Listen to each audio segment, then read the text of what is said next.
क्योंकि अहंकार ही शत्रु है।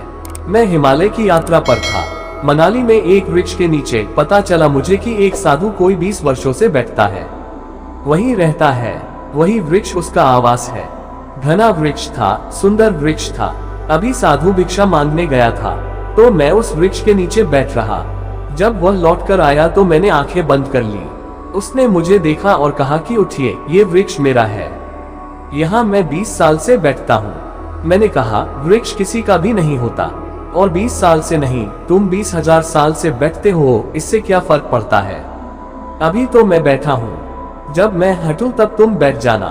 अब मैं हटने वाला नहीं हूँ। वे तो एकदम आग बबूला हो गए कि यह जगह मेरी है। हर एक को पता है, यहाँ और भी बहुत साधु सन्यासी आते हैं, सबको मालूम है कि यह वृक्ष मेरा है। मैंने उनको और भटकाया तो उनका क्रोध बढ़ता चला गया।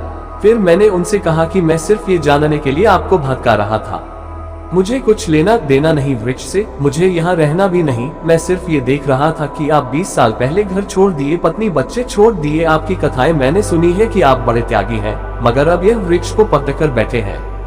यह आपका हो गया, यह जमीन आपकी हो गई, इस पर अब कोई दूसरा बैठ नहीं सकता। तो यह नया घर बसा लिया, ये स्वाभाविक है।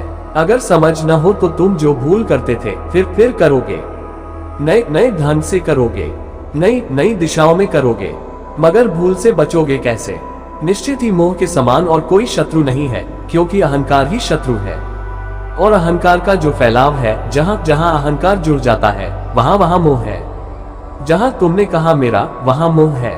इसलिए मैं कहता हूं, मत कहना मेरा धर्म, मत कहना मेरा शास्त्र, मेरी कुरान, मेरी बाइबल, मेरी गीता। मत कहना मेरा देश, मेरी जाति, मेरा वर्ण, मेरा कुल। ये सब मोह ही है और बहुत सूक्ष्म मोह है। ओशो।